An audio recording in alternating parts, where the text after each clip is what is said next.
latest episode of The Claw's Corner. Today's episode is a tribute to the great Boris Karloff. He was born on this day back in 1887, which would have been his 135th birthday. His portrayal of Frankenstein's monster in the 1931 classic Frankenstein made him a horror icon, a career that spanned an extremely impressive 174 movies. They included The Mummy, The Raven, Comedy of Terrors, Black Sabbath, Criminal Code, Body Snatcher, Isle of the Dead, Bride of Frankenstein, The Old Dark House, Son of Frankenstein, Targets, and many, many, many more. He is just as well known for his voiceover work, most notably as the Grinch in the 1966 animated television special, How the Grinch Stole Christmas. For his contribution to both film and television, Boris Karloff was awarded not one, but 2 stars on the Hollywood Walk of Fame. So how did English actor William Henry Pratt become the icon that we now know known as the great Boris Karloff? Well, here to talk about all of that and much more is the daughter that shares the same birthday as her legendary father. Please welcome Sara Karloff to the Claw's Corner. Sara, how are you? I am just fine, but when you say the same birthday, it's not 135. Oh, that let me rephrase that. You share the same date. You are much, much younger than that. Well, some mornings I don't feel much younger than that. Oh, believe me, when I get up at 4:30 in the morning, I know exactly how you feel. 4:30. I didn't know they made a 4:30 in the morning. Well, you're lucky. It takes this. I have to get up this early just to look this good. Oh, that's frightening. I love it. Speaking of frightening, let's get to your dad, who's made so many, as I mentioned in the intro, 174 movies. Wow. And I was talking to you off the air. I said it's so impressive that 135 years later, we're still talking about him. He's still relevant. He's still just as popular. His legacy is going to live on forever and ever. And I think you have a lot to do with that, because I've No, the fans do. The fans do. It's yes. totally the fans. Yes. Well, it really is. They are remarkable. They are multi-generational, and they're just wonderful. You know, it's got nothing to do with me and the conventions I attend and the effort I make to perpetuate his legacy. It is the fans. They come up to me with these wonderful stories about the imprint my father had on their grandfather's life, their father's life, their life, their children's lives.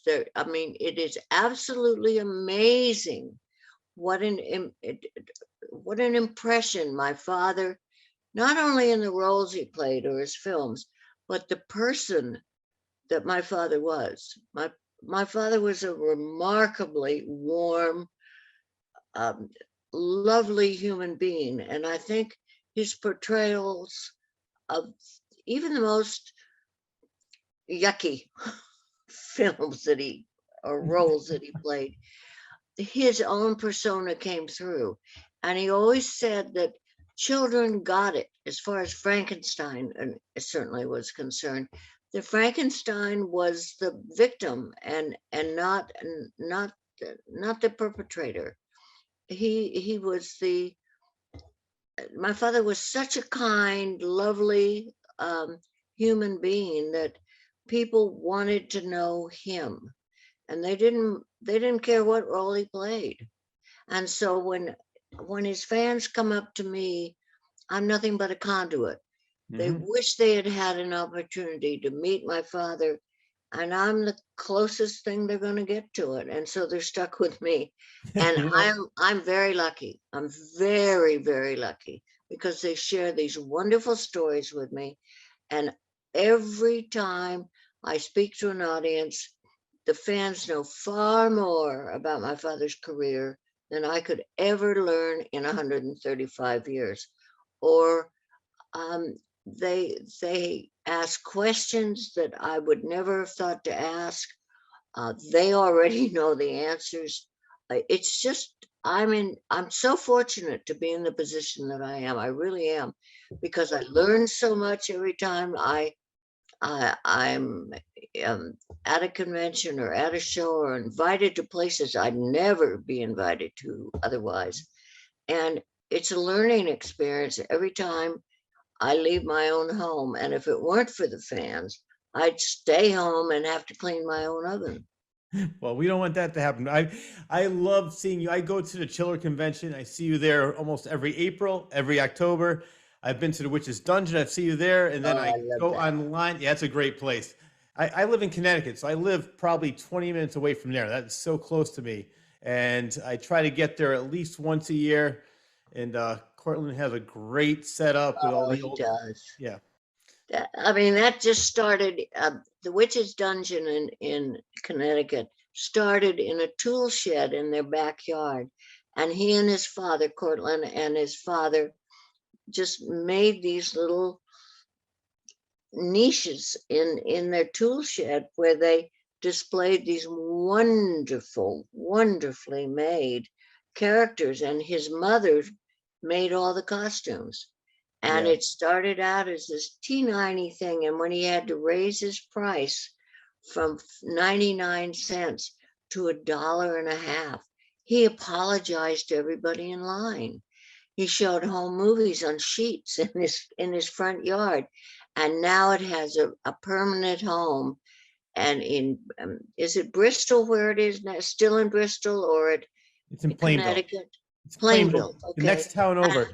And it's has a permanent home. It really is a museum, and the pieces and the each place that he has cut out for a particular scene from a particular film is wonderful. And he has some of the actual voices of Gene Foray and Vincent Price, and oh, he's just done such a wonderful job. And Cortland is remarkable, and he had two family members in the business themselves.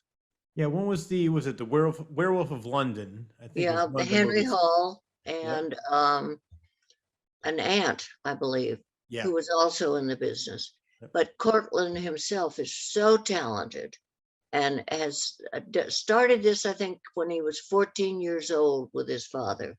Yeah. And now it's in a museum. Yep. Well, I remember I used to go to his house when he had the museum there, and the lines would be down the road. And you said I actually was one of the people that he apologized to. He's like, "I'm so sorry for having to raise the price," but I went there every single year, saw the same thing. It was so great because then he had you there, he had Bela Jr. there, Bela Lugosi Jr. So many people, other people that I got a chance to meet Oh, there. we And sat in a trailer. We sat in a trailer and we were freezing to yeah, death. Absolutely freezing to death. First, we sat outside at a table and our feet were freezing. We were from California, for goodness sakes. And it was so cold. And he helped us get the stamps approved by letting us yeah, bring our petitions and get everybody in line to sign our petitions for the stamps. And oh my goodness, we were freezing. So then he got a trailer we could sit in. The trailer was no warmer. And he finally figured out a way to get electricity to the trailer. And so we plugged in something that was a sort of heat for the trailer. And then he got us hot chocolate. I mean, each year he just found a way to make us come back because we wanted to, but we yeah. didn't want to freeze our feet off or freeze our hands off. And we signed anything and everything. And I have to tell you, I've signed a lot of things. Mine's not an autograph, it's a signature.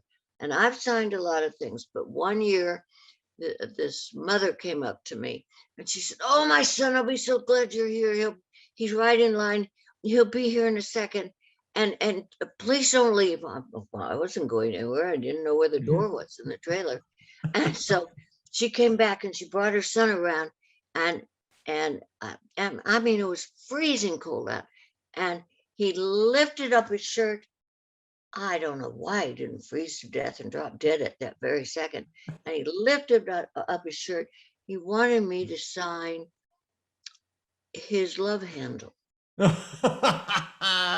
not have lifted up his shirt, should not have. But I signed his love handle. I said, "You know now, you can never take another shower." I don't know what got out, but nonetheless, I signed his love handle. And I think that's probably the strangest thing I've ever signed in my life. Pulled his shirt down, put his jacket on, and disappeared. That is funny. You know what? It That's was what I love funny at about. the time too, because we were all bundled up, and here he is taking his shirt off for me to sign his love handle. Well, you know what I love about you is that you take the time to talk to everybody, answer every question.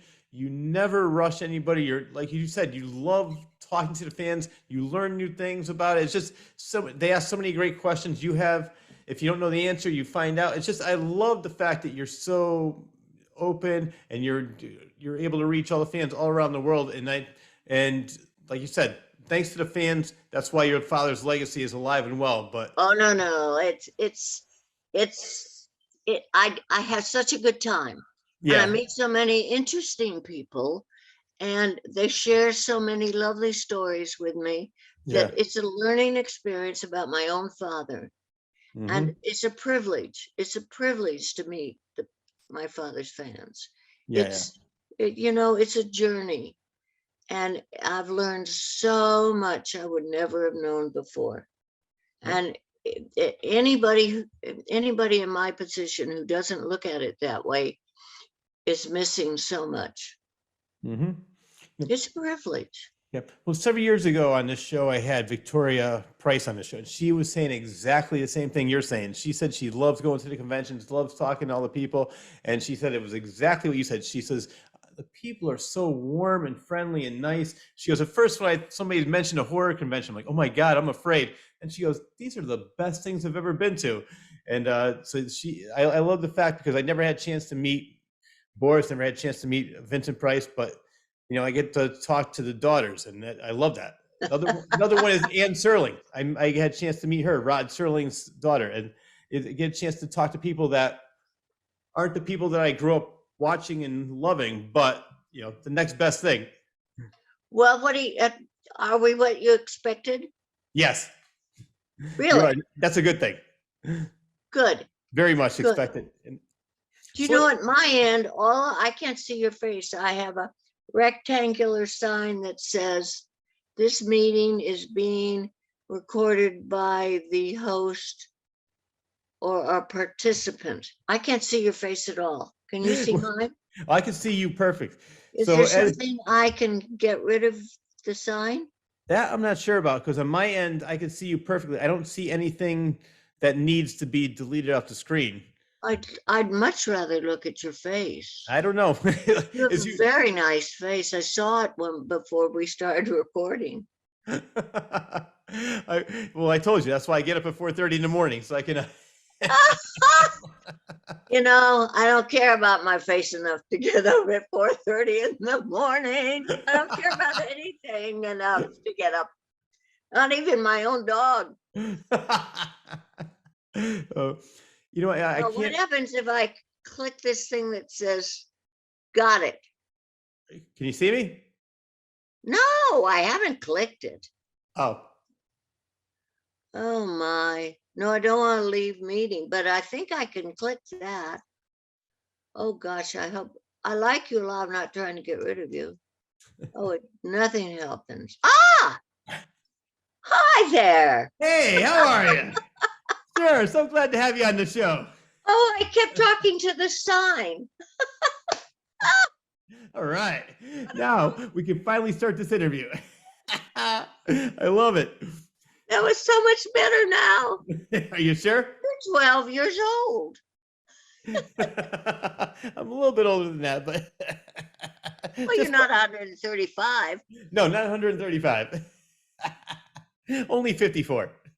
Oh, well, that's where the conversation stops. All right, we'll stop right there. I want to go back to Boris Karloff, the early years, because I did so much I research. wasn't around. Okay, well, I know that, but I'm sure you do know some facts about his childhood. And the reason I'm asking because he had a very interesting childhood. And I think that helped him become the actor that he was. Because as I mentioned in the intro, his name was William Henry Pratt. So where did the name Karloff come from? Whenever he was asked that, I will give you the answer he gave. Okay. because that's all I know. He said Karloff came from way back on his mother's side of the family, and Boris came from thin air.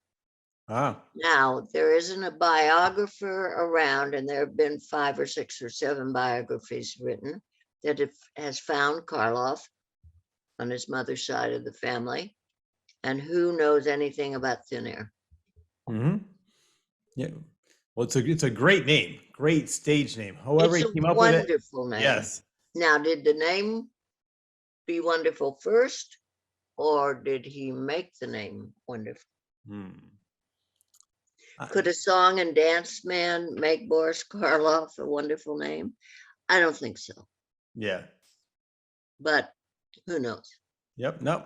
Either way, it fits him, and it's a great stage name. Whenever you hear Karloff, that's all you're ever going to think of. Nothing. There's nobody else that Right. even comes close to that. So I want to And talk about his childhood because he had a very interesting childhood. Um, what was that like? you say that as if I were around. Um, he was the youngest of 9 children by 7 years. So it was almost like being an only child. Hmm. Um, he had 7 brothers and 1 sister. His father was in the consular service in England. Most of his brothers, almost all of his brothers, were in the consular service, trained for the diplomatic corps at the UK. He had one brother, John, his eldest brother, was knighted for his service in China and India, but in China mainly. He always referred to him as his brother, the Sir. He was close to his brother John. He had one brother, George, who was wanted to become an actor, but in the UK, and I don't did not achieve the success that my father did in the United States.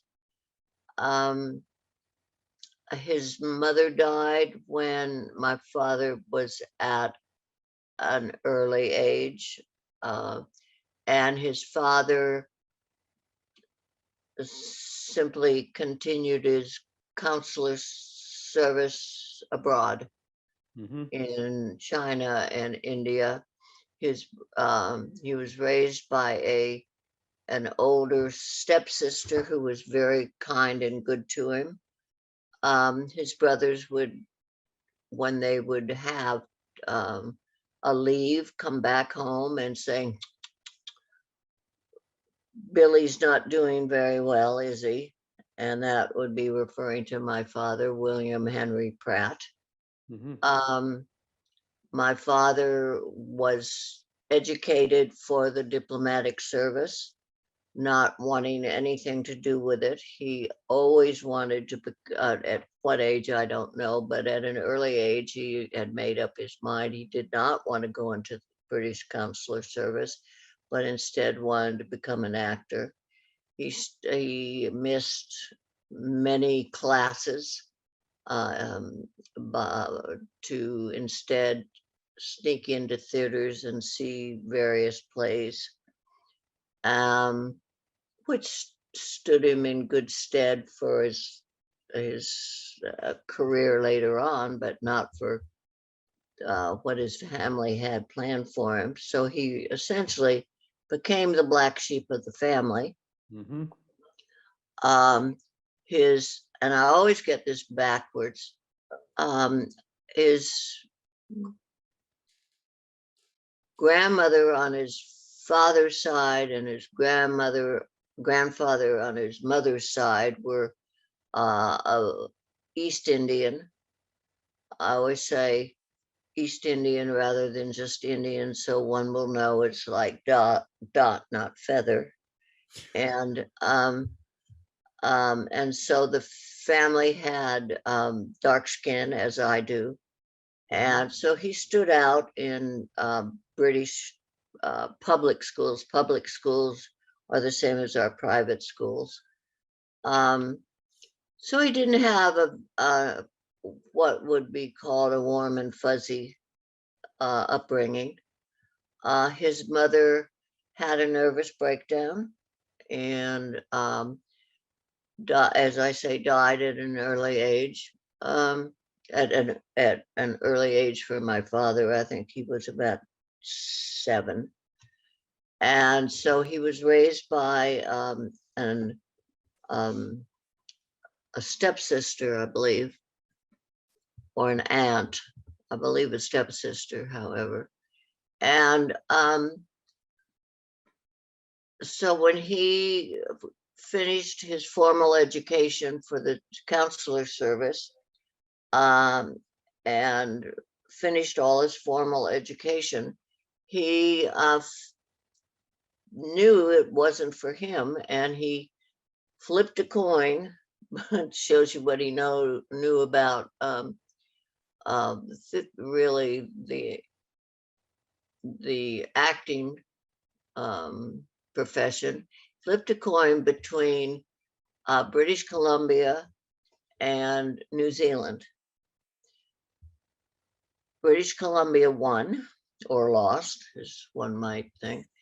And so he boarded a ship, known or not known to the captain, and went to British Columbia, where he thought he had a job with a farmer.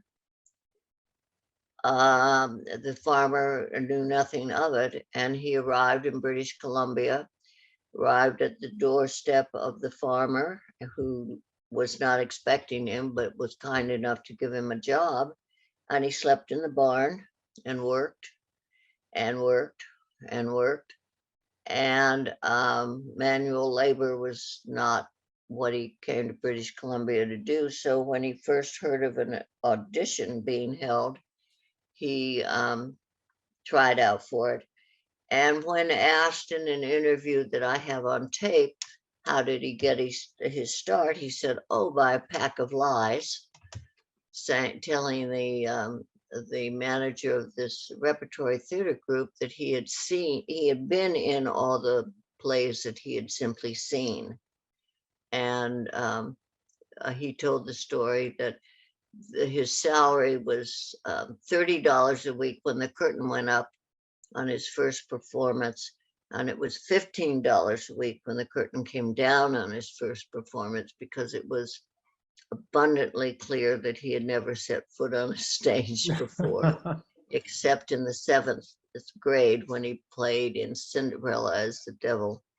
And so he stayed with the repertory theater. After 10 years in British Columbia, he'd been in 3 repertory theater groups, sometimes getting paid, sometimes not, sometimes eating, sometimes not, painting sets, building sets, working for the British Railroad Company, British Columbian Railroad Company, Electric Company, digging ditches, doing whatever it took to sustain himself. But he was in British Columbia for just under 10 years before he made his way down to the States. And so he'd been in the business 10 years when he arrived in Hollywood. Wow. So how long did it take from that, the 10 years, to make his first movie? He started again with repertory theater and doing plays. And I think his first film was Her Majesty the American. Well, I thought, what about The Deadlier Sex? I thought that was his first movie. Was there something? Was that? I think there's disagreement Okay. as to which was his first movie, but I've seen him in interviews where he says Her Majesty the American. So I have no way of knowing. I've read biographies that say either one. Okay. So what, it was around the same time, 1920? Is that about right? 1919, 1920, yes. Yeah. So back then they were silent films. He wasn't speaking. All silent films. I had the privilege Day before yesterday. I just got back last night from Indiana, and I was invited there by Eric Grayson, who is a wonderful. Uh, it's like being around an encyclopedia of films. He's a film restorer, and he took the film that my father made of King of the Congo, and it's about a 4-hour film, silent and speaking. It's the first of its kind that is both speaking and silent. And he spent overall time getting a grant from Library of Congress and everything that went into it, about 10 years restoring this film. And it is absolutely magnificent and fascinating, and learning everything that goes into this sort of work. And it's wonderful. It's going to be coming out in DVD by January, one hopes. But it's everything that goes into the restoration of old silent films that have been neglected it was an absolute education, this trip I just got back from. But my father made in excess of 170 films all told, but this was one of the latter of his first series of films, because he was given fourth billing in it. But he said that he made so many silent films, so many serials, and he was cast as an extra, fourth from the left in the third row, for so long. And then he began to get some slightly showier work after he did the play Criminal Code, and then with Howard Hawks, and then was able to be cast in that film in the same role, and was a much showier role for him. Yep. But he was in Hollywood 10 years before he was cast as Frankenstein, and that was his 81st film. Wow. And nobody saw the first 80, is what he always said. I love it. I love his tenacity. Like, he just stuck with it, never gave it up, always had that. Oh, yeah. Yeah. No, he drove trucks. He carried cement bags, which was the initial injury to his back. He did whatever it took. Yeah. You know, it was his passion. He was passionate about his profession. He loved what he did. He thought he was jolly lucky to be able to spend his life doing what he was loved doing, and then be jolly well paid for it eventually. Yeah. Well, I want to bring that up because I like that story you mentioned about how he lied that he was in all these plays. Did you ever hear of the actor Bob Balaban? He plays in a lot of the Christopher Guest movies, but he was in a movie called Close Encounters back in the 70s. It was directed by Steven Spielberg. He played the French interpreter, and I was watching the making of that film.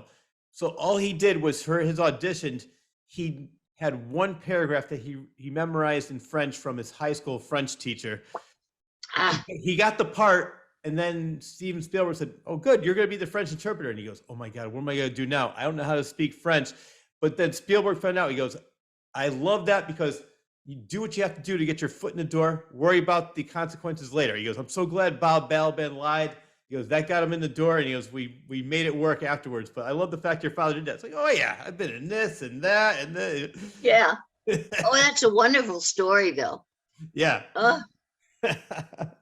Did he ever worry about when the silent films ended and the talkies began? No, I never heard that he did. Okay. No, I mean, why would he? I mean, he had 3 things that he used in his career: his voice, which was beautiful. He could do anything with his voice. He could scare the tar out of you. I mean, just absolutely terrify you, or he could soothe you, my dear. Well, don't be so common, or he could do anything with his voice. Look at look at how the Grinch stole Christmas, and how quickly he could change from the narrator to the voice of the Grinch, or his Broadway work. I mean, he could do anything with his voice.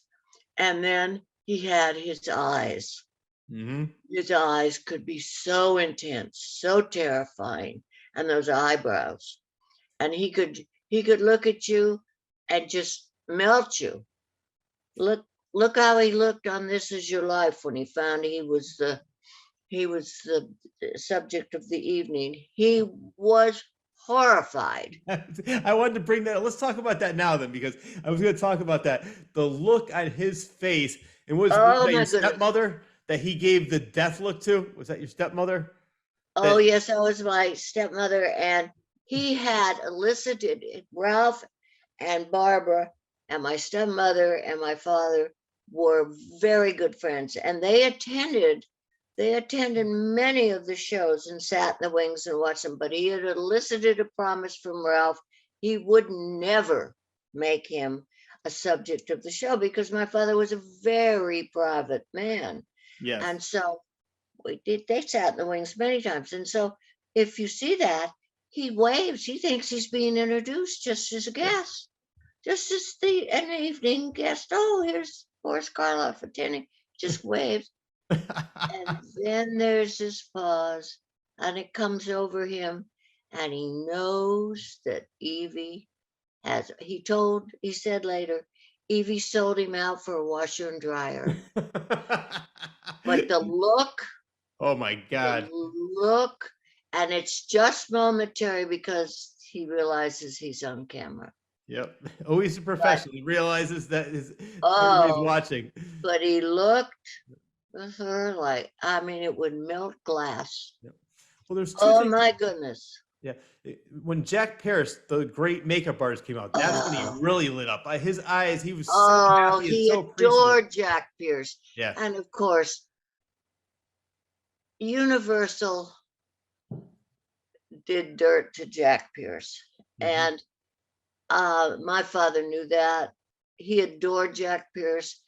I have a wonderful photograph. It's not really a photograph at all. It's a picture that Jack Pierce had made for my father, with my father's face out of makeup in the center, and then all the makeups Jack and he did together through the years, and there are 13 of them. And it's just wonderful. But the two of them spent, I mean, you couldn't count the hours they had spent together on all the makeups they had done. And they had bonded a friendship through the years. And my father truly meant every word of praise he said to Jack Pierce that night, that this man is an absolute genius. He's the best in the business and always has been, and on and on. My father really, really meant that. And Jack brought him the electrodes, Yeah. and and and they were later stolen out of my father's flat in London, along with my stepmother's charm bracelet. Oh, Yeah, well, what a that's shame. Yeah. but it was just it was such a moment between the two of them, between Jack and my father. I mean, there had been so many hours, so many years, so much success that they had achieved together, and Mhm. so much cooperation and everything. 3 a.m. in the morning, and so much devotion to the profession, and to the work at hand. Mhm. And of course, Frankenstein made it such a pivotal difference in my father's life and career. And it was due to that makeup Oh yeah. and to the performance, of course. But nobody expected the creature to be the the star of that film. Nobody knew how that film was going to be the success that it was. And it was due to Jack Pierce's makeup, James Whale's direction, and my father's portrayal. And it was this wonderful marriage of talent. Sorry. It's a new phone and I don't know how to turn it off, but I'll turn it off now and then I'll just make it go away. Sorry. Goodbye. And so it was just a magical combination of talents. Yeah. And Jack was equal, absolute, or superior in talent. And my father knew that and appreciated it all through his career. And it showed that night. It really did. Well, I agree with you because Jack Pierce's makeup made the monster scary, but Boris Karloff's portrayal gave him humanity, gave him made you feel sympathy for him. So it was a perfect combination. James Whale did a great job directing that. And I want to talk about that since we're talking about Frankenstein right now. What was his relationship with James Whale like? Well, I mean, it was such a step up for my father to be in a film directed by James Whale at that point in his career, because James Whale was a huge director at that point and went on to direct other wonderful things. I know when my father objected to the scene of tossing the little girl in the Maria in the lake, Whale wanted to make it look more violent. My father wanted to make it look more like the creature was trying to make it look more like float. He thought she would float. They argued over that, and to have an actor argue with a very important director annoyed Whale. And therefore he made my father carry Colin Clyde up the back hill many times when one shot would have been enough. I think that changed the relationship. Before that, I think it had been very professional and very cordial. But they went on to work together again, very cordially and professionally.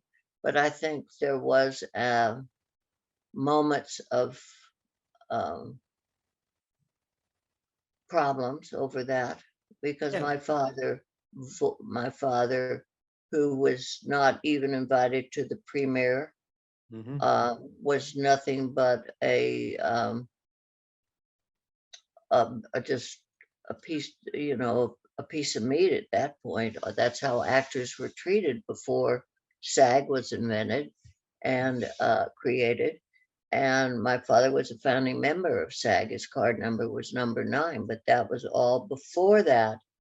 And so to have an actor speak up as strongly as I'm sure my father did in objecting to making that a violent scene rather than a tender scene, I'm sure annoyed Whale, and I'm sure my father stood up for his own version of what the interpretation of that scene should be. So I'm sure they bumped heads. Well, it sounds like he was being very vindictive by making him carry that actor over and over again because he knew he already had back problems. What was that? I'm not going to say that. Okay, well, then we'll just leave it at that. Right. They did end up working together, which is good. And the movie they made together was really good. But I want to talk about Maria, who was played by Marilyn Harris. She's another one. Doing my research on your father, I didn't realize what a horrible childhood she had and how she really warmed up to your father. Your father was so good to her. And so let's talk about her, because I know that you became friends with her son. Oh, that was so out of the blue. Yeah. First of all, she took my father's hand and said, "Can I ride in the car with you?" And he said, "Yes, of course, darling." My father loved children. It was wonderful with them. And her mother was a stage mother. Times whatever number you wish to pick. Mhm. Wanted her to eat nothing but hard-boiled eggs, so she would not gain any weight. She was a darling child. That's really all I know. Okay. I know she adored my father, and he thought she was just adorable. Years pass, and have been invited. I mean, this is just so coincidental. It's just creepy. I'm invited to do a shoot at Lake Malibu, and on the same, just a few days before, I'm going to do a show in Burbank, actually, called Monster Palooza, I think it is. And so, and the shoot is going to be at Malibu Lake, sitting where, in the same area where my father and Marilyn Harris, had thrown the daisies in the lake, reenacting that, with a man who is dressed up as Frankenstein. First time this has been done. And 6 days before the shoot is scheduled, and I'm being brought in from the Palm Springs area where I live, my phone rings. And it's this man whose name is Don Harris. That's Marilyn Harris's son. Never heard, didn't even know he existed. And he, out of the blue, he knows nothing about this shoot, nothing about anything. He has a album, a photograph album he's created about his mother. And he knows that I have been helping promote my father's legacy. And he would like to begin to correspond with me if I have any ideas about how I could help him promote his mother's career. Totally coincidental, timing-wise. And I said, you bet. Yeah. Oh my goodness. Where are you? What's your phone number? What's your email? What's your everything? Because do I have something? Where are you? And he lives in Arizona. Nicest man in the world. I said, you've got to make arrangements. I'll get them to bring you here. This is what we're doing in 6 days. You will never believe what they are doing.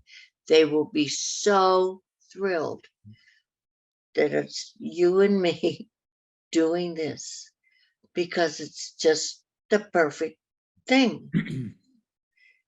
Your mother's son, my father's daughter, tossing these silly daisies into this lake. I love it. It's full circle. And he was able to do it. And I said, and I want you to be my guest at this Monster Palooza show. You bring everything you have about your mother, and I'll get you a guest pass, and you sit at my table, and we'll just do this thing. And you'll meet all these people, and it just worked out. All right. But Yeah, talk about timing. that was He perfect. could have called 7 days later. Whole thing would have been over with. I know, that must have been great. One of the things I heard about was when your father was throwing her into the lake, the mother kept on yelling, do it again, do it again. She was, yeah. Did she have that much of a career afterwards? I can't answer that, but she did have a career after Okay, that. good.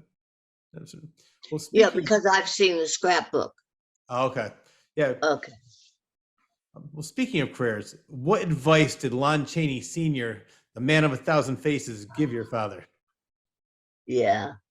Yeah. My father was in the bus stop waiting for a bus in the rain.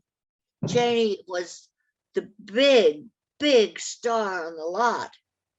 My father was just a, a, a he was an extra, I guess. Yeah, he was still an extra or a bit part player. He was a bit part player by that time.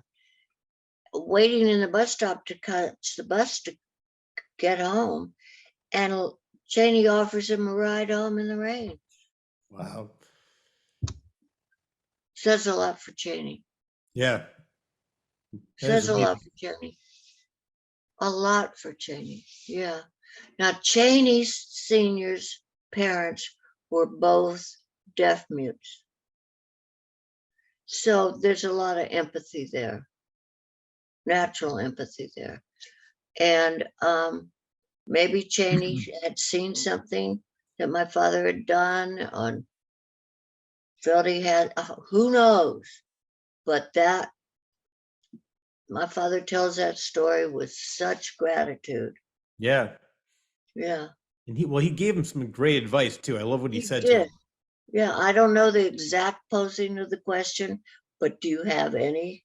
My father evidently asked Chaney Sr. if he had any advice for an up and coming. My father had been there almost 10 years already in Hollywood. If he had any advice for an up and coming actor to get out and get noticed.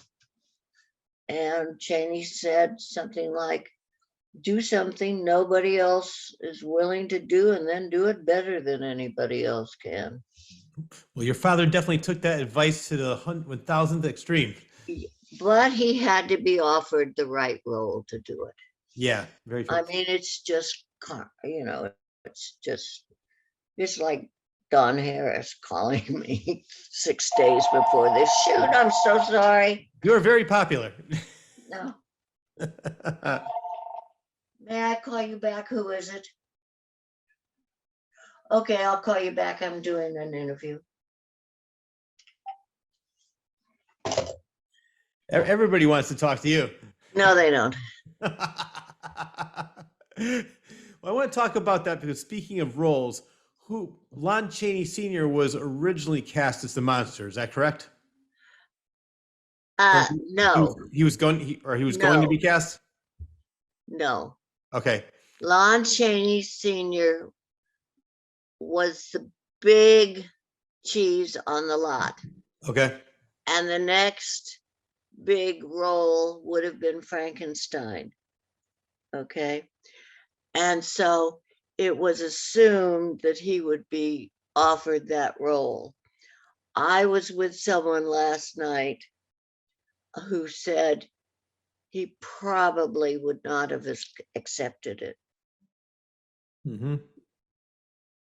Well, speaking of somebody that didn't accept it, next in line was Bela Lugosi, and he didn't accept it. And then it went, I'm told that he didn't accept it because of all the makeup. Well, let me back up to your first question. okay. Lon Chaney Sr. already had a role offered him by MGM. And I believe he had already moved over to MGM, which was a much better studio than Universal at the time. And why would he come back to Universal? I just learned this yesterday, so yours is a very timely question. Well, it's a Clause Corner exclusive. Well, it actually is, because it has always been assumed he would have accepted it, but he died. But he had already got moved over to MGM, which was a much better studio. And why would he move back to Universal, which was not as good a studio? And why would he take a speechless part in it. And that's what I was told. Wow. And it makes good sense. Bela was offered it. He did not want to, I'm told, he did not want to wear all that makeup and have a non-speaking part. And so he turned it down. And then it was, then they changed directors, and James Whale was appointed director instead of Flory. And my father was in the commissary at the right time, and had just finished Criminal Code. And Flory saw, Whale saw him and asked him if he would test for the role. And then that's when my father and Jack Pierce worked on the makeup for 2 weeks, because at that point, Jack Pierce was head of the makeup department and had the wherewithal to take that much time to work on the makeup, and studied what something would look like, having had a brain implant. And he had the clout to take the time to perfect the makeup, and the rest was cinema history. Yep. So I guess, is that true that James Whale started filming the movie before Karloff was even cast, because they were testing out the makeup? They had already started filming before they had anyone cast for the role. Yeah, because they wanted to see it. And how many different types of Frankenstein looks did they have? Was that the one that I mean, there must have been several. I have no idea. Okay. Because I can only imagine what it originally looked like compared, but I mean, I cannot picture Frankenstein any other way. Jack Pierce is still. He nailed it. Yeah, definitely. Yep. Well, speaking of, now that we're talking about Jack Pierce, I want to talk about another movie he did with your father, The Mummy. I love this story. Sorry. No, not at all. Hello? Hello? I'm doing an interview at the moment. Who is this? Good night. It was a spam call. Gosh, if I take it off the thing, it'll still buzz and booze and all that stuff. Yeah, do what you have to do. We'll just hang up on some more people. No, what I was saying was, I love this story about Jack Pierce when he worked with your father in The Mummy. He had him all wrapped as the mummy, ready to go, and then your father said, "You forgot one important detail." What was that? They forgot to put in a fly. I know. And they were facing a 19-hour shooting day. Rather important. And at the end of that shooting day, my father collapsed on the stage. Wow. You didn't know that. No. Because he had total dehydration. Again, a need for SAG. Yep. I mean, that gauze and all that absorption of body fluid. What's funny? Hot lights. Yeah. Well, getting ready for this interview, I've been watching a lot of Boris Karloff movies again to refresh my memory. But The Mummy, just that one scene where they first see him, and all you see are his eyes just open up, just slit. Yes. Just slit, and you think, "Uh-oh, here we go." and then I think it's so clever to not do an overkill, and all you see is the gauze going through the doorway. Yes. That is such a brilliant shot, because you don't need any more than that. You see the hand and the ring, and then you just see the gauze going through the doorway. Yep. It's a perfect example of less is more. That's absolutely right. Yeah, it's such a great movie. Another one I watched last night, again, I haven't seen it in years, and I loved it, was Comedy of Terrors. Your father is Oh, hilarious in yes. that movie. Oh, it's wonderful. And those old now now Peter Lorre and Vincent Price and my dad had known each other for Yeah. eons and worked together before. And they were so they had so much fun on that. They played practical jokes on one another. They spoofed their own boogeyman images, and they played practical jokes on Roger Corman and loved it. That was the I could best part. I could see Oh, how much fun you're having. it was just absolutely wonderful. They had such a good time. Uh, And I didn't realize this until yesterday. It was when I rewatched it. Was that it's written by Richard Matheson, who's one of my favorite writers. yes. Oh, He he wrote was a all the nice classic. man too. Yeah, it's such a talent. I mean, he wrote all my favorite Twilight Zone episodes, which is one of my all-time favorite shows. And when I saw that, I said, "Wow, I did not realize that." Yeah. Another perfect combination. Peter Lorre, Vincent Price, Boris Karloff, Richard Matheson. Yeah, you can't go wrong with that. No, you can't. And even You Basil absolutely can't. Rathbone. Oh, I know. I know. And then of course there's the Raven Yes. that they did. And I mean, oh please. And in that is Jack Nicholson. And my father said after that, he said, there's a young man in this film that's gonna go far. Mm-hmm. Yep. They had done The Terror, Yep. and then this, and he said, that young man's gonna go far. Yep. Well, let's talk about that because let's talk about how those two movies that became two because I'll let you tell the story of like how Roger Corman had a little bit like 2 hours of time with Boris Karloff and said, let's just do something. Well, I know that was true for targets. Yeah. Uh-huh. Well, that's another great one. Well, that's my favorite. Yeah. My father is essentially playing himself as an in theory, playing an aging horror film star. Peter was given the assignment of writing it,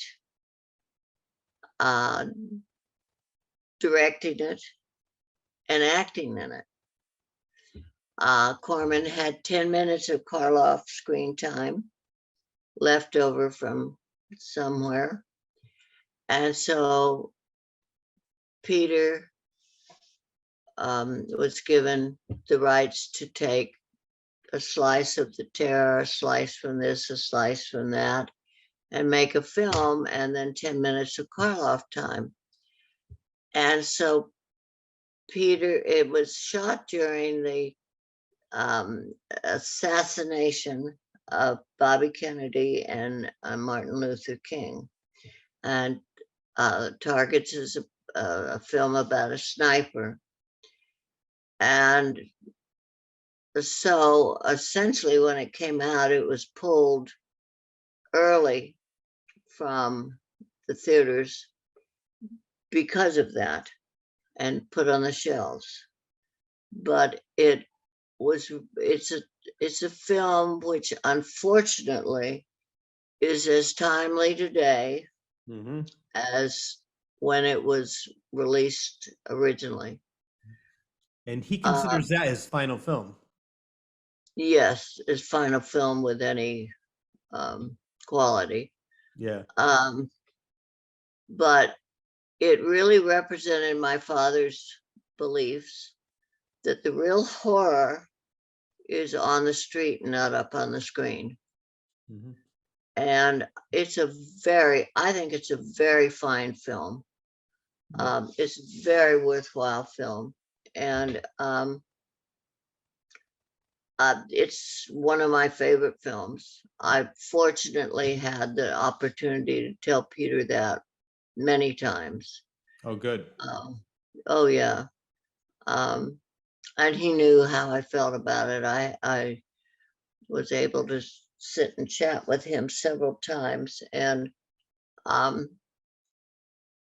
I never had a chance to tell my father that, but I did have a chance to tell Peter that. And it is one of my very favorite films Well, for a great many reasons. Because I know I've heard my father in interviews say that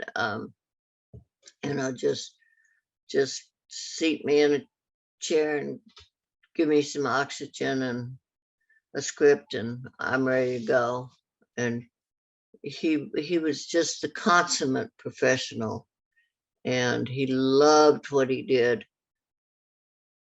but he was a man of great sensitivity and great compassion. yeah.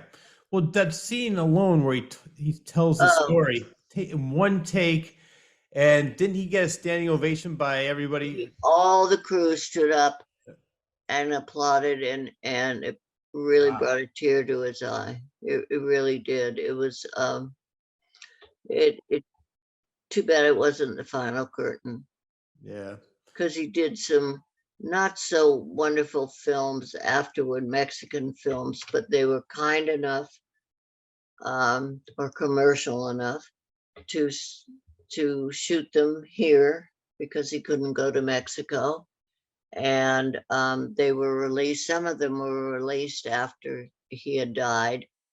But it's also wonderful to know that his legacy and his name um,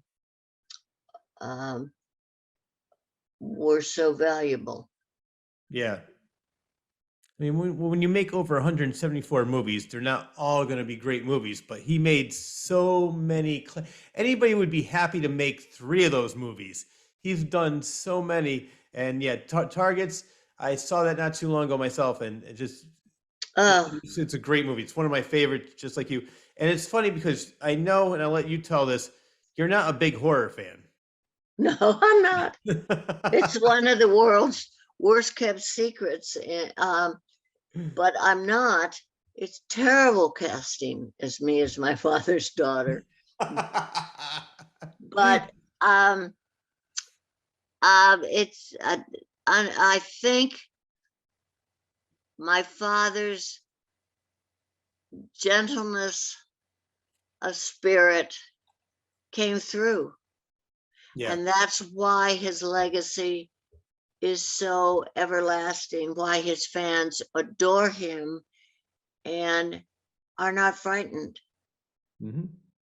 Well, who was the actress that he had to wiggle his finger because she was afraid of Oh, passing out? yes. Oh, my goodness. That was one of the brides of Frankenstein. Okay.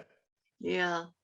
And so then, but he had so It much wasn't compassion. Elsa Lanchester. It was, oh, gracious. Who Yeah. was it?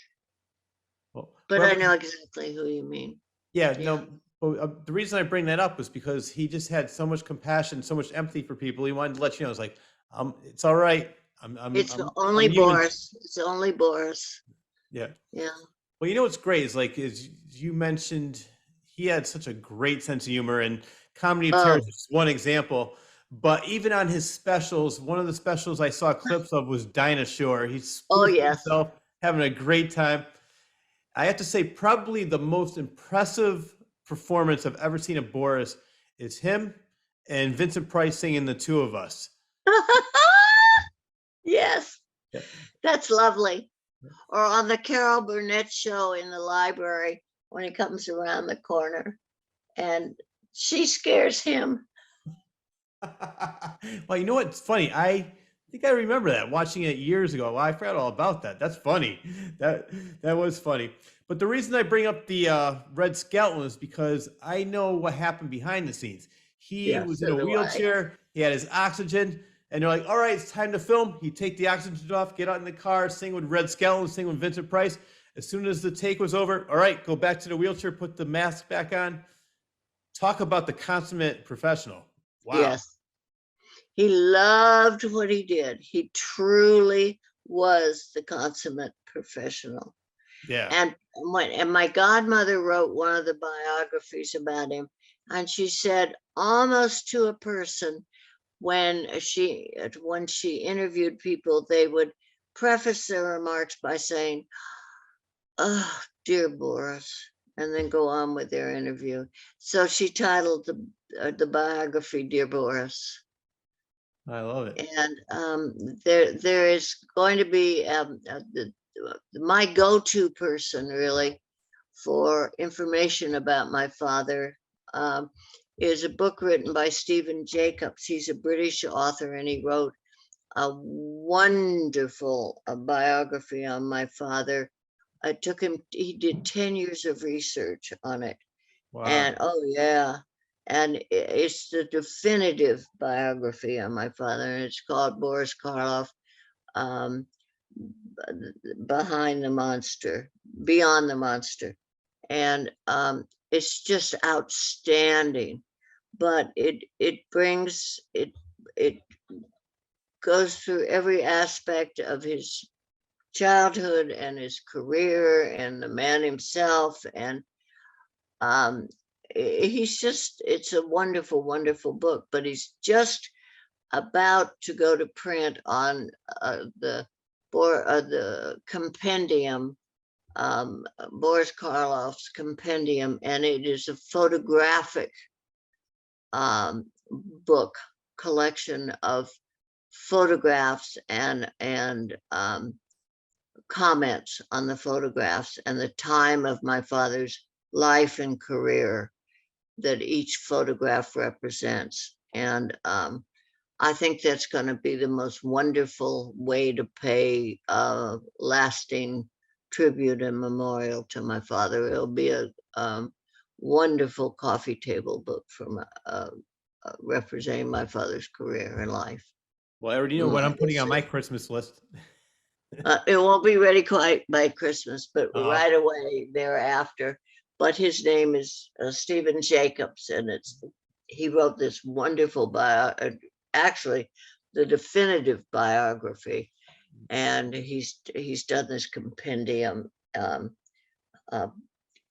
Boris Karloff compendium, and it's going to be wonderful. I can't wait. The documentary that's on, well, I saw it on Shudder, but I know it's on DVD. I saw it on Tubi as well. That documentary. I'm selling them on my webpage. Okay, that's good. Okay. Can I do that? Yeah, please. Go ahead. They come in 3 versions: a DVD, a Blu-ray, and a combination, a DVD, Blu-ray, and a booklet about everything. But each version has 147 minutes of extra, which says the rest of the story. And they're on my website. They're $20, $25, and $30, and plus shipping. And my website is what is my website? www.karloff.com. Okay. It's the homepage for Karloff. And we have all sorts of things. We like to promote things like the documentary. I have a wonderful artists gallery. I promote various Karloff artists. I don't get anything out of it. I just promote the artists. Mm-hmm. We have a gift shop. We have some new products, like we have a Karloff line of coffee, if you can believe it. We have a Karloff line of new tumblers with all sorts of fun images. We have the Jack Pierce thing I told you about with my father's. It's called The Many Faces of Boris Karloff, with my father's photograph in the middle and all the Jack Pierce makeups. We have the Grinch on there. We have all these great stuff. But really, what we're trying to do is promote the works of the fans that come up with all these great ideas on my website. So I just post them on my website. All right. Well, you know what? I'm going to send all my viewers to your website. I'm going to be going on there right after this interview. I want to check out some. I'm going to be doing some shopping myself. Do early shopping. The Grinch tumbler is it's so neat. All right. It's great. But more than that, if anybody has questions for me, Oh, they can flood my email box. It's karloff@karloff.com. And maybe by Easter I'll answer. No, I do answer all my own emails. I really do. Well, the best thing is I called the number I had on the card you gave me. You answered, picked up right away. We talked for a while. Yeah, you're very friendly, very outgoing. I love it. Well, That's, why not? I yeah. am so blessed to get to meet all my father's fans Hmm. and people like you, even people like you. Now I you're really get to, pushing it. and I get to go to all these shows and conventions and meet my father's fans. And every time I learn something about my own father, how lucky is that? Really, Yeah, no, that's really. it's so great that you, like I mentioned several times during this interview, it's so great that you do that, and it's so great that the fans get a chance to talk to you. 'Cause you're the closest thing they're ever going to get to meeting Yeah, I'm Boris. a conduit. I'm a Yeah, exactly. conduit. Yep, yep. Well, I learned a lot of things, doing research on your dad, and one of the things I learned about, which I always had a feeling, but it was definitely confirmed, was the whole Bela Lugosi Boris Karloff feud. Mm. That was just all Hollywood hype. Is that correct? It was used as a hook Yep, it worked. by the media to get them to buy tickets to their films. Yep. My dad, in his own words, said that Bela, being Hungarian and my father being English, of course, each had their own personal interests. Hmm. My dad loved cricket. What did uh, someone from a Hungarian background know about cricket? I mean, nothing. So they pursued their own private time, personal time, pursuing their own personal interests. That's typical of any actor, any person, not just an actor. But that my father said Bela was a magnificently trained stage actor in Hungary and Hmm. had a wonderful stage career. My father had no training at all. And he recognized that about himself. He said Bela was a superb actor. The Yeah. one mistake that Bela made was he didn't take the time to really master the language in which he earned his bread and butter. Hmm. Had he done that, his career would have soared because he was such a superb actor. But the fact that they didn't socialize together is the same thing that happens today. Actors will maybe spend 3 or 4 months on a film, on a set, on a location, making a film. And then if they're not cast together on another film and they don't have similar interests, they won't see each other again unless they're in the same social circle Yeah. until they're cast again together. There was no animosity. There was nothing but professional respect for one another. But there was certainly no animosity, no hostility, no professional rivalry between the two of them. There was nothing but professional respect. Mhm. And that's what my father said. Yep. Well, there's two prime examples that I found online. One was a video of he and Bela singing "We're Horrible, Horrible Men." That was great. Oh, isn't that fun? I love Isn't it. that fun? Yeah. Oh, it is. It's that is such fun. And I could never have pulled that off if there was any friction. Oh, exactly. And the other one is a video online I saw of them playing chess. It's hilarious. First, they're acting like Oh, they're that's angry. from Black Cat. Okay. That's a stage set. Okay. And they're both acting. Okay. But yeah, it's just Okay. they just are. I mean, from what I could tell, and you just proved that and verified it. That, yeah, they're just unfortunately Hollywood, or I mean, the media loves controversy because controversy sells, and they're two big It stars sold at the time. tickets. Yeah, exactly. It sold tickets and it did what it was. But yeah, it's I'm glad that because they played in how many movies together? 7. Seven. Yeah, and then two of the biggest stars at the time. You In know. that genre, certainly. Yeah, yeah. Well, question for you. I want to go back to Frankenstein because you mentioned that he was never invited to the premiere. Why in the beginning of the movie is there a question mark where it says monster, and then at the end it says Boris Karloff? I think it keeps the audience hooked Hmm. on the edge of their seat. Yeah. And why give the monster humanity Hmm. at the beginning? I think it was very clever. I don't think it was an insult at all. Okay. I think it was an insult not to invite him to the premiere, Yeah. but maybe not. Again, that might have been. Nobody knew that this film was going to be such a success. And nobody knew that the creature was going to be the star of the film. Everybody anticipated that Colin Clive would be. And so,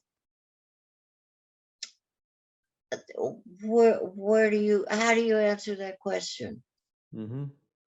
You know, Yeah. um, my father didn't, my father was in the makeup room having his makeup taken off every night when the daily rushes were being shown.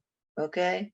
So he never saw even bits and pieces of the film, let alone the full run of the film before it was released.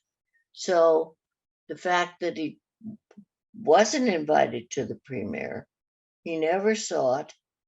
And my mother was a librarian graduate of Berkeley, UC Berkeley. And so my father and she went up to Berkeley after the film was released and visited with a friend of my mother's from Berkeley, UC Berkeley.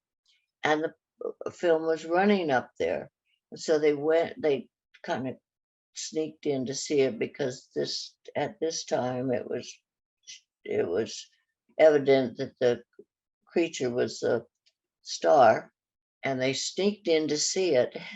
And my mother's nickname for Dorothy was Dot, and so the three of them went to the movie. And um, when the creature turns, the monster turns around in the door, Hmm. her roommate from college said, "Oh my God, Dot, how can you possibly live with such a monster?" And of course, nobody knew who they were. And so they were invited to leave the theater. So he didn't even get to see it then in its entirety. Oh. So I don't know at what point he finally did get to see it, but by that time he was a star and could see it any place, anytime he wanted to see it. But until then, he was just a piece of meat. Yeah. And that's how they were treated at that time. And so um, his involvement with the formation of one of the founding members of the Screen Actors Guild was very, very important to him. He was very quiet about it. My mother told me that they would park one another's cars blocks away from one another's houses and then walk to where the meeting was being held.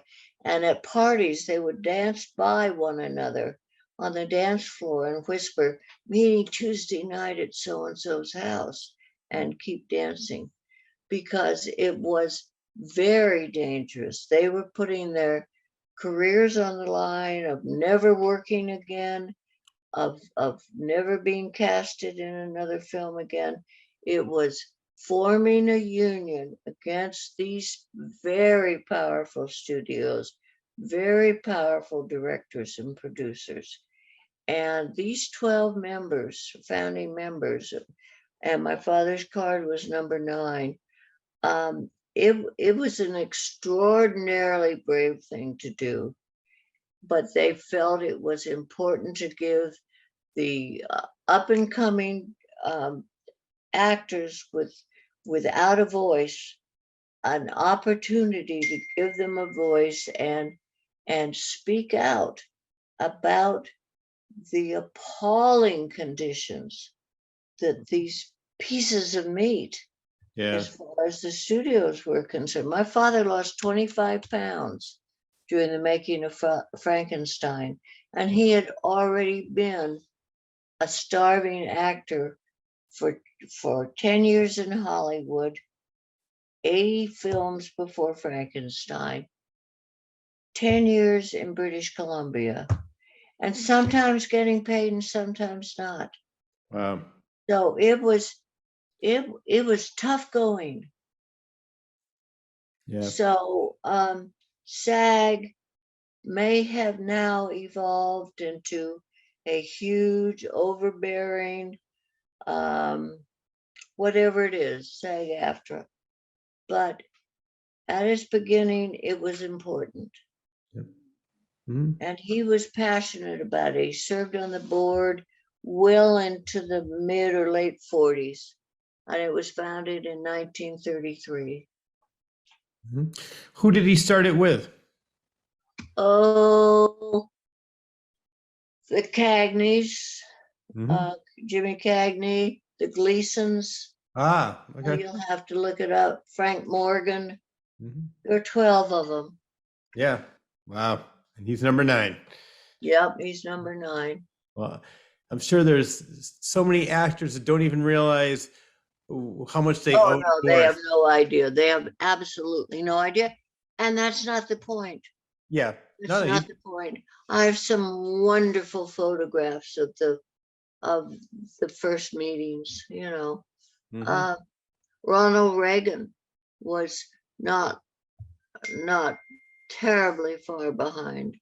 Jane Wyman, his first wife, you know. Wow.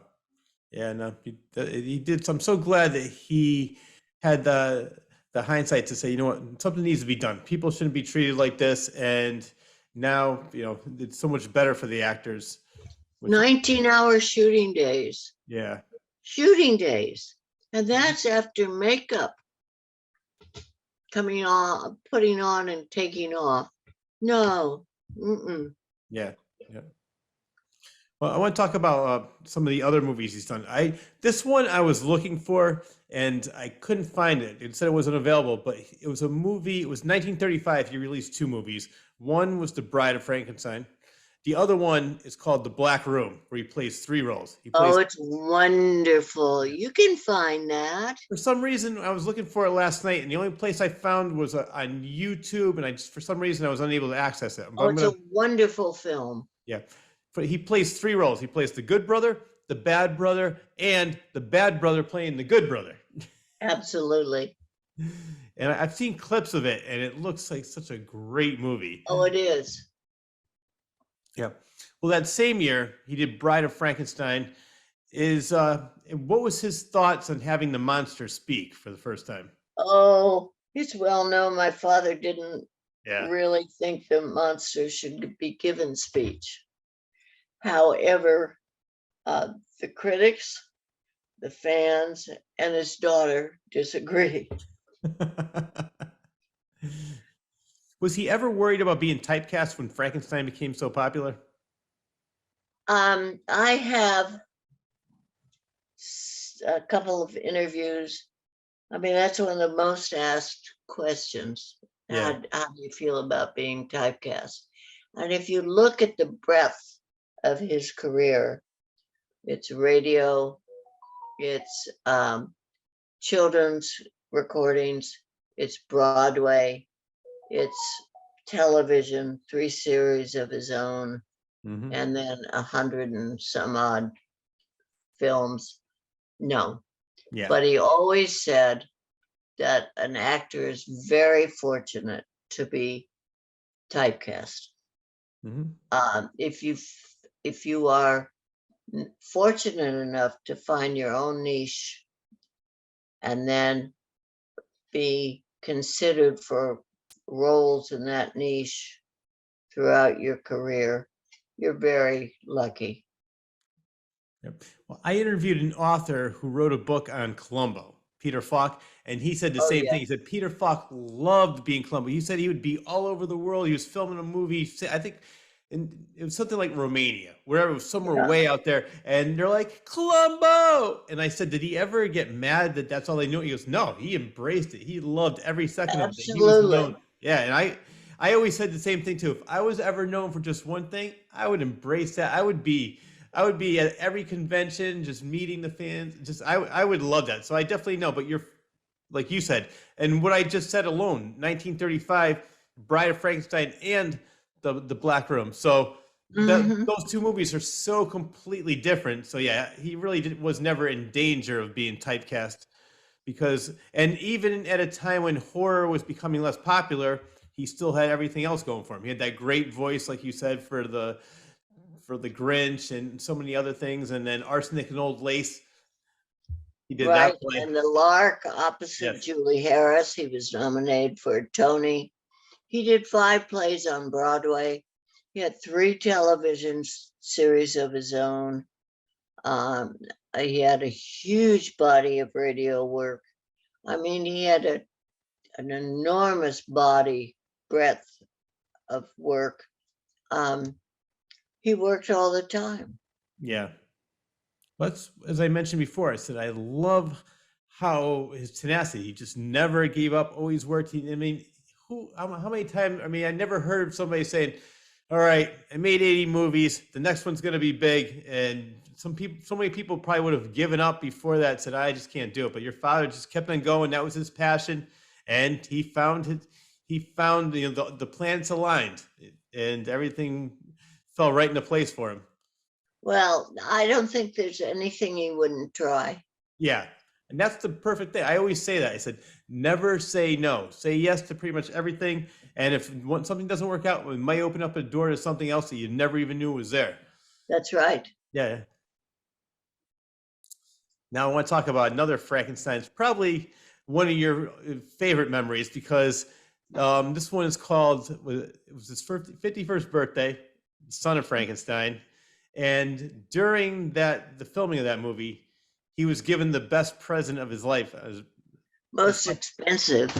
All right, so maybe not the best, but the most expensive. I love that. And I'm sure we all know what that is. That was you. You were born on his 51st birthday during the filming of Son of Frankenstein. I was. And we're filming today on your birthday and your father's birthday. So once again, happy birthday, Sarah. Thank you very much. I'd like to make it clear it's not my 135th. I don't want anybody to get confused about that. She is much younger than that. Not much.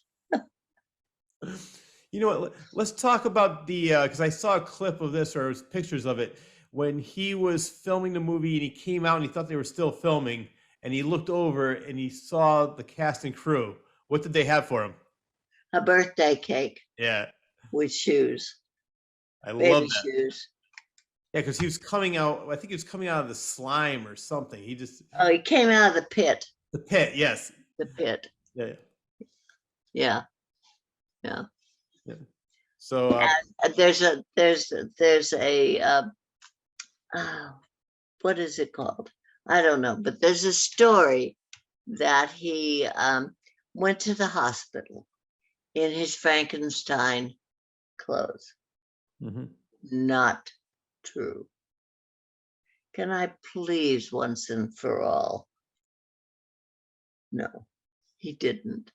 Because there is an often seen photograph of the nurse holding me and my father looking adoringly at me. And he is dressed very respectfully in his English tweed jacket and the whole 9 yards, looking at me in the hospital. Please, he did not leave the set. Do you really think They would let him leave the set in his Son of Frankenstein costume, get in a taxi, go to the hospital, walk through the halls of the hospital, and turn up at the maternity ward. I don't think so. No. I No. love it. A lot of myths have been shattered today here in the Claus Corner. So thank you very much, Sarah. Because I have seen the No picture way. that you're talking about, where he's looking at you so lovingly. Or amazingly, Yes. or horrified. I don't care what adjective you use, but please dispel the rumor. Yep. Has been dispelled. He was not dressed as Frankenstein Okay. when you were in the hospital with him. Oh, he did not rush to the hospital in his boots. Again, it makes for some great Hollywood lore. Oh, I know it does. It's like the media coverage of Bela and Boris. Yep. Well, I want to talk about the stage role. You mentioned a little bit. You mentioned Lark. You mentioned Yeah. Arsenic and Old Lace. In particular, let's talk about Arsenic and Old Lace because I love this Okay. story. Did he have at first any trepidation of doing stage work?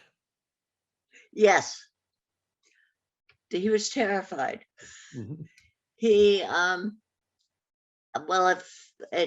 he was first approached by Lindsay and Krauss to do Arsenic and Old Lace, and he absolutely refused to do it. He said, "Oh, no, no, no, no, I've been doing films too long, and I could not possibly do a Broadway show. No, oh no, a lot, no, no, no, I'm not up to it."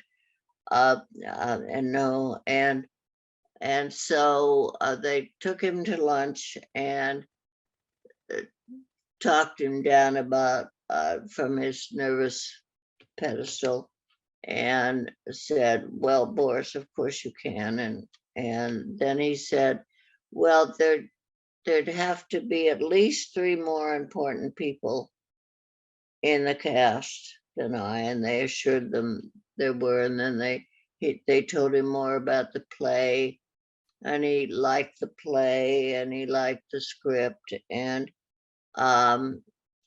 he said, "Well, I'm not sure I'm not sure I'm up to anything that doesn't have more than one take or anything live. It's been so long since I've done live stage at all." But they finally talked him into at least doing some rehearsals. Now, my father had, as a young boy, a stammer, and he retained, and he got over it, but he retained a certain degree of a lisp that he was known for. It was not so long ago that somebody brought that up to me, and I said, "What lisp?" Because that was simply the way my father talked. But he did have a lisp. And so I said, "Well, I just don't know if I can do this." But he did agree to go into rehearsals. It was a very prestigious cast. And so he agreed to try. So he went into rehearsals for it and he botched it, totally botched it. His stammer came back, his lisp got worse. He couldn't memorize his lines, and my father had a wonderful memory. He was really known for learning his lines quickly. And he had, I can't remember who all was in the cast with him, Helen Hayes, and help me out here. No, I can't remember who else played in it. Yeah, but it was a very prestigious cast. Yeah. And he had a terrible time. And he kept botching the lines and forgetting his lines, and his timing was off, and everything was wrong. And he thought, I'm just not up to this. I'm not up to a Broadway play, for goodness sakes. And he loved the line about himself, but he just thought, I'm holding this whole thing up. I cannot do this. So he took himself for a long walk, and he talked to himself, and he thought, no, I cannot do this.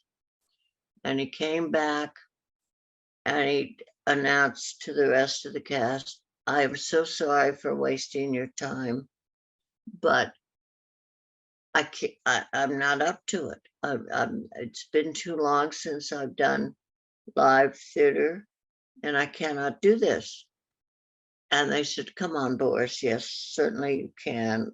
Work with us one more time and we'll help you.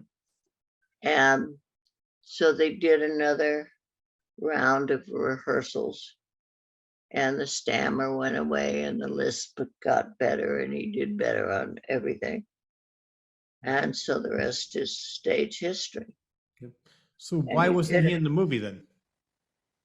Because he was under contract for the play and they wouldn't release him. I mean, because the whole, as you mentioned, there's a joke throughout the play, because I look like Boris Karloff. It's not going to work. Well, he was asked, one of the line is, why did you kill him? Yeah. Johnny, why did you kill him? And my father's response is, because he said I look like Boris Karloff. and the house comes down every night. And so they did not want to release him from the play because they had a sellout every night. It held the record for long playing plays until Sound of Music. And so by that time, they wouldn't even release him just to do a one-day shoot for the play, for the movie. So, which too bad, but that's the way it was. But it went on the road, and he took it on the road for several years, but he wasn't in the film. Yeah. That's a shame, because it's just not going to get the same. It's not the same effect if he was really Boris Karloff making that joke about himself. It's no, it isn't.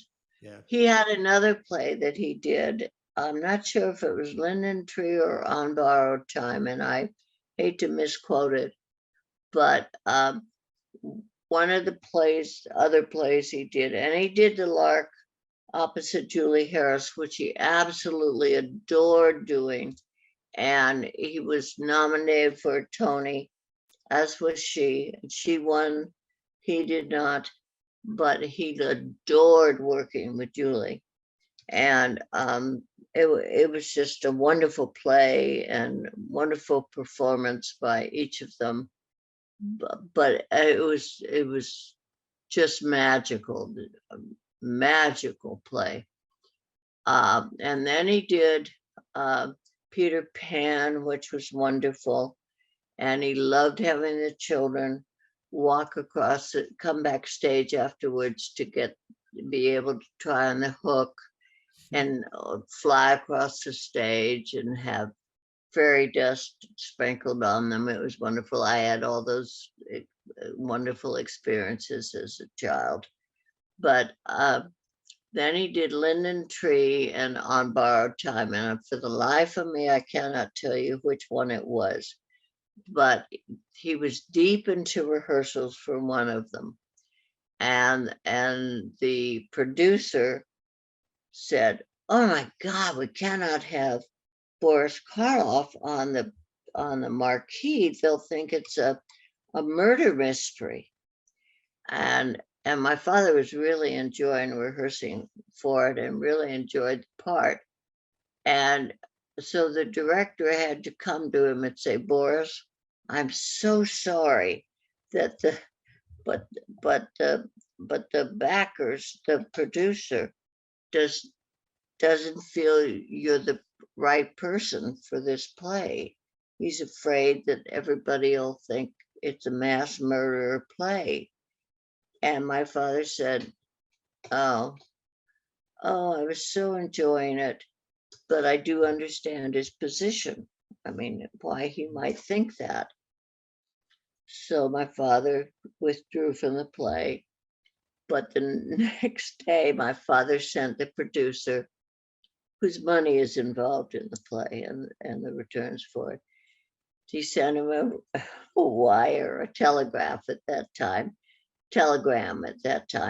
saying, I would not have eaten the baby at the end of the first act, Boris Karloff. Yeah. That so enchanted the producer that he hired him back for the play. I love it. I love it too. I love it too. Now, was he doing plays more at the end of his career after some of the No, movies? no, no, no. He was doing that actually when he first went back to to New York from Hollywood in the late 40s. He moved back to New York in 49. Okay. Yeah. Right. So he also did some TV. I want to talk about that. Oh, Let's talk about shock theater. I can't. Oh, you can't talk about it. Well, I can't because I don't know anything about it. Okay. You see, I don't like scary movies. Okay, I forgot about that. Yes, and so I never watched shock theater. What's wrong with you? I don't know what's wrong with me. There's a lot wrong with me. I don't even know where to start. But I never watched shock. I shouldn't say that, should I? It was a wonderful program. I'm very sorry I said that. I personally liked it. The other one I want to talk about, I'm not sure if you watched this one, was Thriller. Oh, of course I did. It was wonderful. Didn't mean shock theater wasn't. It Yep. just means I didn't watch it because I'm a scary pants. Well, you brought up a great point. I interviewed several years ago Ann Serling, Rod Serling's daughter, and she was saying when she was young at the time, and her father was sheltering her, and he wouldn't let her watch the show, and she'd go to school, and people would say, "Oh, what are you, from the Twilight Zone?" And she really didn't have a clue what they were talking about till later. So for you, I know you were born later. What was the first? Never mind saying that. No, you were. What I mean by that is, Never mind saying those things. Just move on. moving on. What was your first experience watching a Boris Karloff movie? I was 19 and I watched Frankenstein on television in my mother and stepfather's living room all by myself. Now, what is your next question? No, I think you pretty much answered everything I wanted to know about that.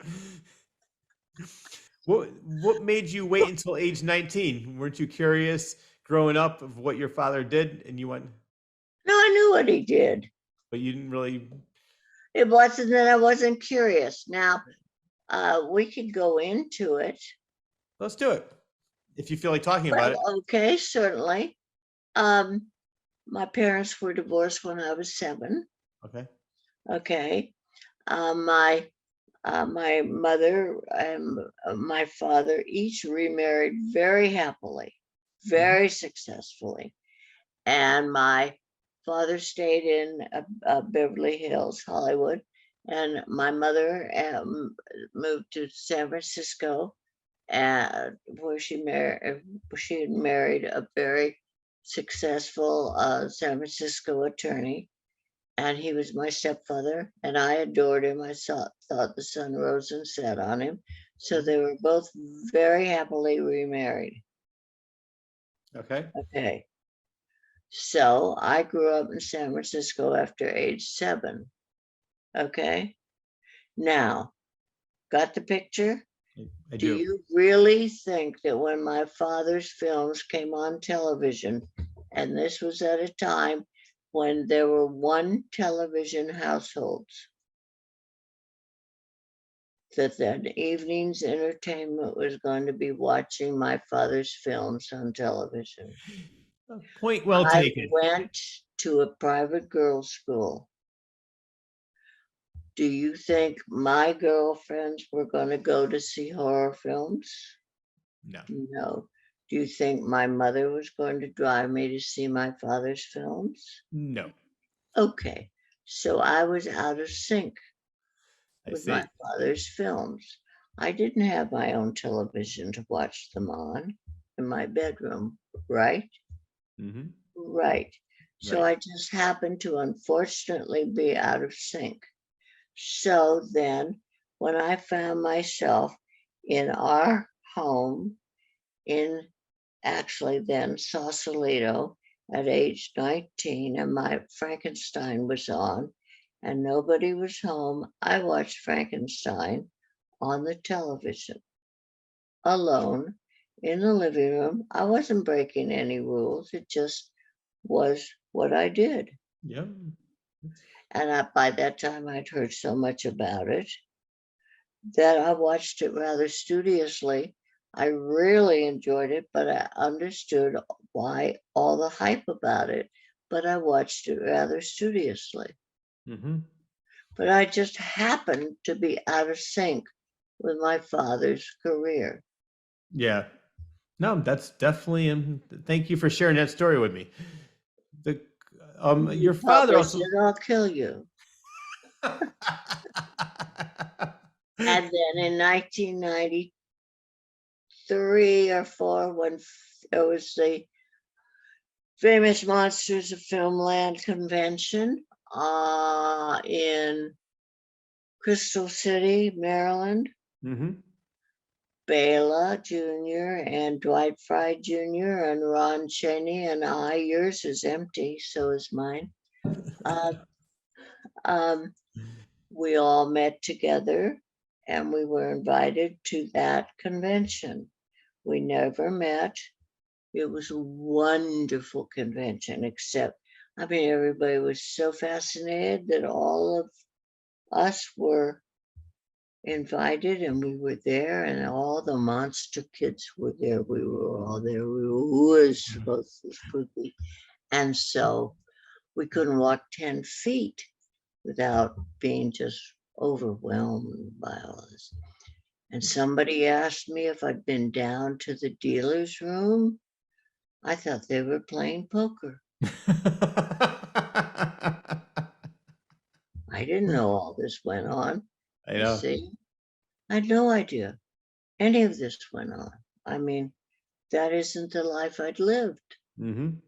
And so this was a great fun adventure. I was married at the time and I had children, and oh my goodness, this was all strange.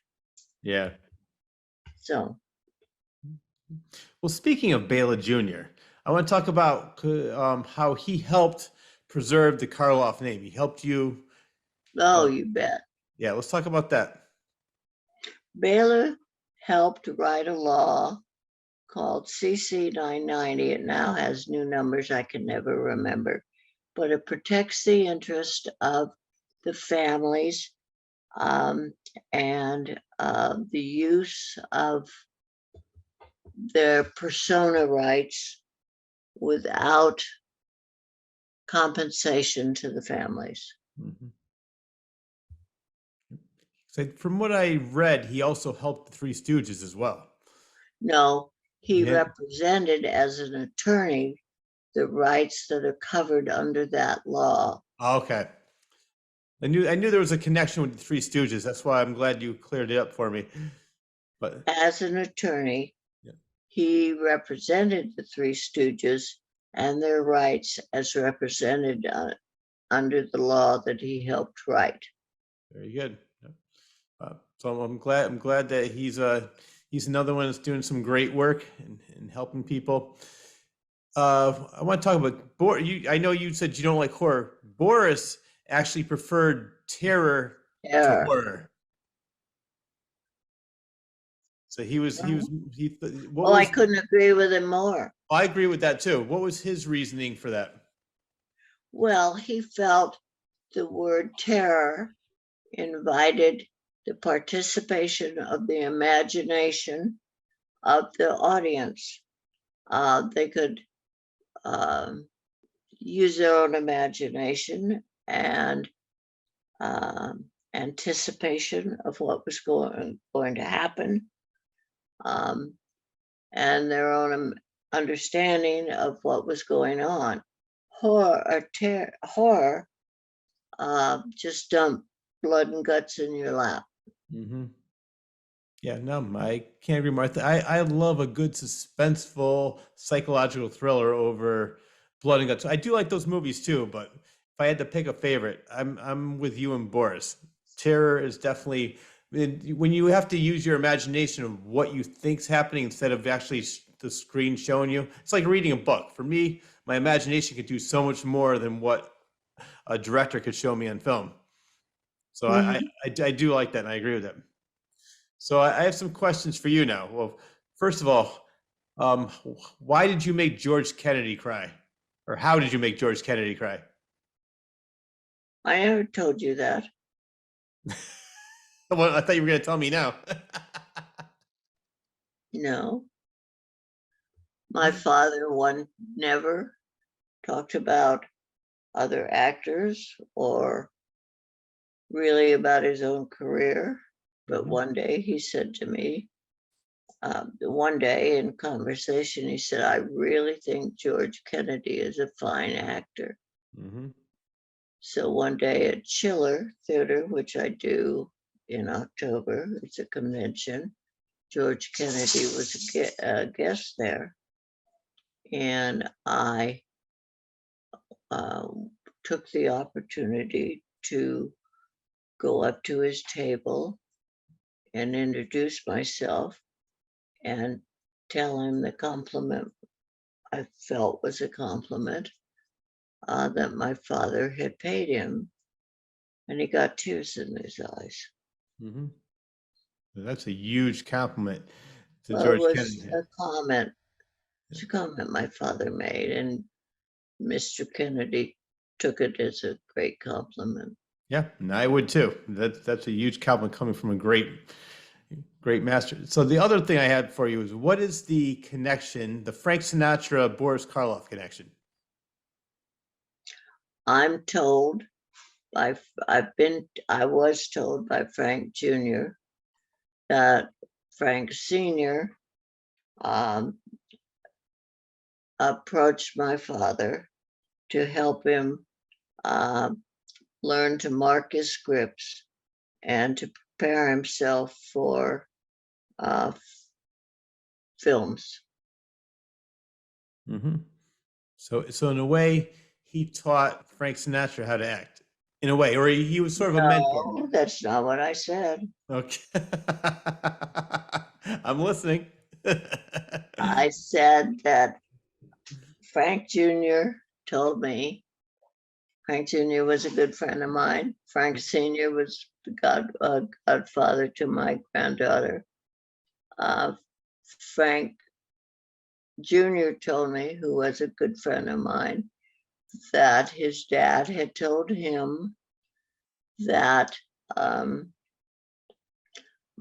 he used to go to my father to help him mark his scripts and help him study his scripts and with his lines. Yeah. Yep. Well, the other thing I have for you is we mentioned what you attribute the lasting effect of your father's legacy is the fans. Absolutely. Now, for you, you mentioned that you go to Chiller every October. That's in Parsippany, New Jersey. Great place. Yes.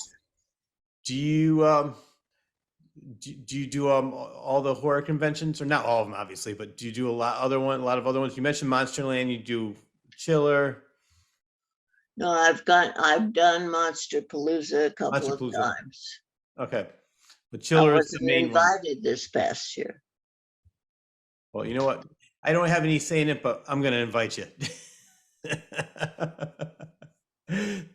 the you mentioned several times how humble your father is, how he really doesn't like to talk about himself, and he's so gracious. There's one time you received a phone call and said, "Sarah, you have to watch this." What was that? Oh, yeah, my father never talked about his work really, or his career, or other actors. And one time my phone rang one evening and he said, Sarah Jane, um, there's something I've done and I think it's pretty good. And I thought maybe you and the boys, and I have two sons and they were little guys at that point. I think maybe you and the boys might enjoy watching it. It's on tonight. I think it's on the telly tonight. Um, at 7. And I thought maybe you might enjoy watching it. It's called How the Grinch Stole Christmas. Pretty good. It was wonderful. I love It that. remains wonderful every year. It's such a tribute to my father's talent and to Chuck Jones and all the people, Thor Ravenscroft and all the people who were involved with it. We loved it that night. We've loved it every night since then. It is part of Christmas going forward and forward and forward. But it was so atypical of my father to call me. It's the only time he ever called me and said, I'm in something tonight you might like to watch. But it's so typical of my father to be so humble about it. He won a Grammy for it. It is as iconic and legendary a part of his legacy as Frankenstein and the Mummy and any other part of his body of work, but it's a family treasure to us all, and it was just amazing that he called, or we might have missed it the first year, but we certainly would not have missed it any other year thereafter. Yeah. Love it. I have to say that you mentioned that you talk to people like, oh, my grandfather introduced my father to introduce my son.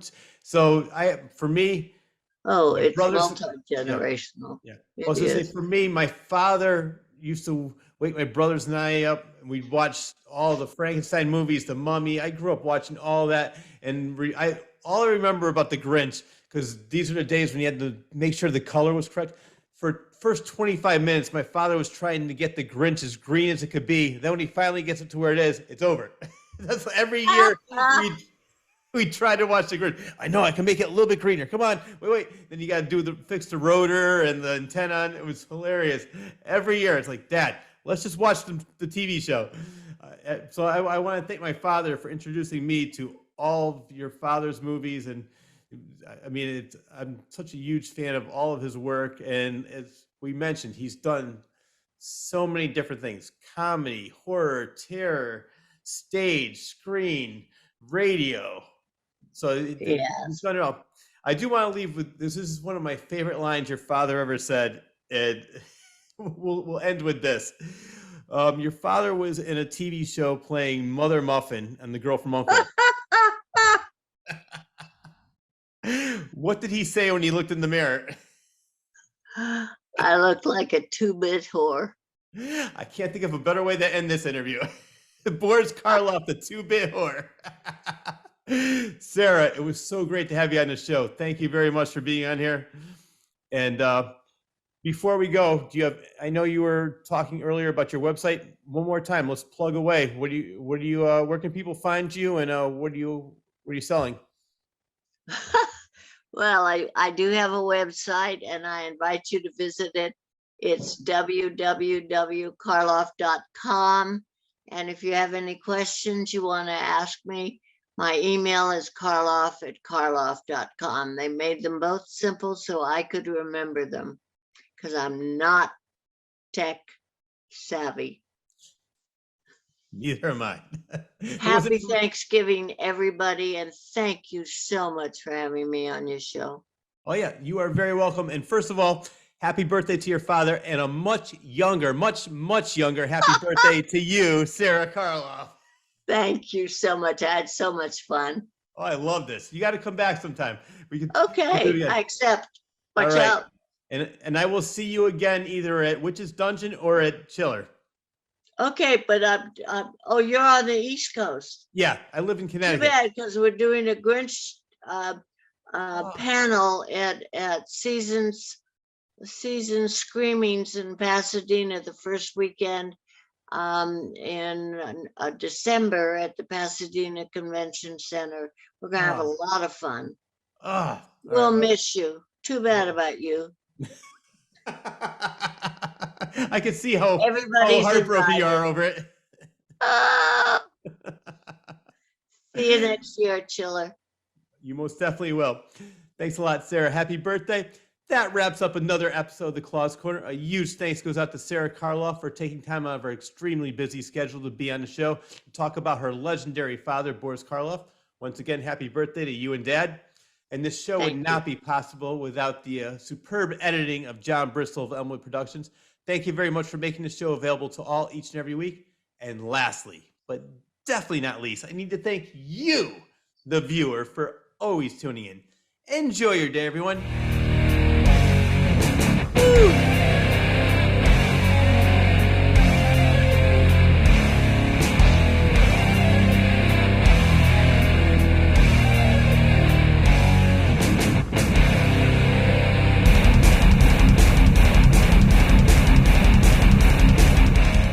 From the frenetic mind of author Rich Sear. 5 terrifying short stories, now available in one collection.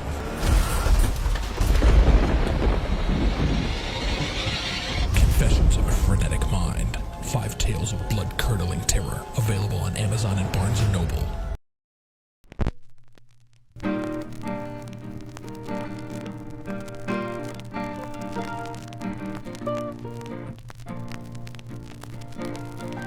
All of a sudden I hear, brim, brim. What's a diaphragm again? Ha! We caught one. They're supposed to be weird. Oh, yeah, no. If you say so. I've always wanted to be in a movie.